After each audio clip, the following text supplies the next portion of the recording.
Homoseksualizm öz həmcinsinə sevgi münasibətləri obyekti timsalında və erotik əlaqələrdə tərəfdaşlıq etməyə üstünlük verməkdir. Homoseksuallıq seksual orientasiyanın 3 eyni dəyərli növündən heteroseksuallıq, biseksuallıq və homoseksuallıq növlərindən biridir. Homoseksuallıq kişi və qadın tipli olur. Bu, seksual orientasiyanın yaranması ilə bağlı fərqli nəzəriyyələr olsa da, çoxluq bunu insanın seksual xarakteristikası kimi qəbul edir. Necə ki, insanların dəri rəngi, saç rəngi, sol və ya sağ əlləri ilə işləri görməsi xarakterik xüsusiyyətdir, eləcə də homoseksuallıq xarakterik xüsusiyyətdir. Xəstəliklərin beynəlxalq təsnifatında belə homoseksuallıq psixi kənara çıxmalara aid edilmir. Başqa sözlə, insanlar özlərinin seksual orientasiyalarını seçmirlər. Yəni, heç kəs homoseksual və ya heteroseksual olma qərarına özü vermir. Bu bir proqramlaşma olub, fenotipik xüsusiyyət daşıyır. Məlumat üçün deyim ki, fenotip genetik və ekoloji faktorların yaratdığı xüsusiyyətlərin canlının xarici görünüşündə əks olunması deməkdir.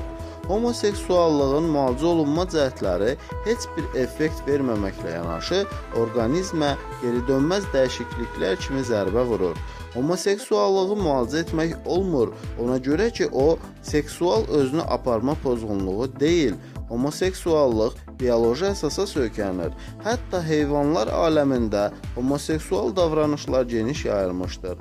Məməlilərdən tutmuş soxulcanlara qədər 1500-dən çox heyvan növündə bu davranış müşahidə olunur.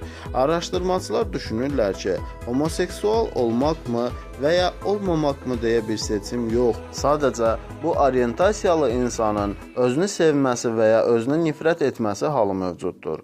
Özünə nifrət edən homoseksual orientasiyalı biri özünü sevib də cəmiyyətdə olduğu kimi görünən homoseksualdan fərqli olaraq dırnaqarası maska geyib cəmiyyətdə hətta ailəyə sahib belə olur. Amma o özü ola bilmədiyi həyata nifrətlə yanaşır.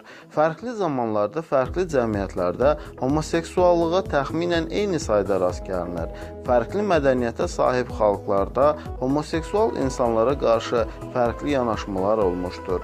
Onları cəmiyyətdə qəbul da etmişlər, ölmə, məhkum da etmişlər.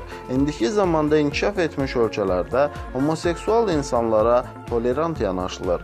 Digər insanlarla eyni hüquqlara malik olur. Qanun hətta eyni cinsli insanların nikahına belə icazə verir. Hazırladı Rauf Kazımov, həkim, uroloq.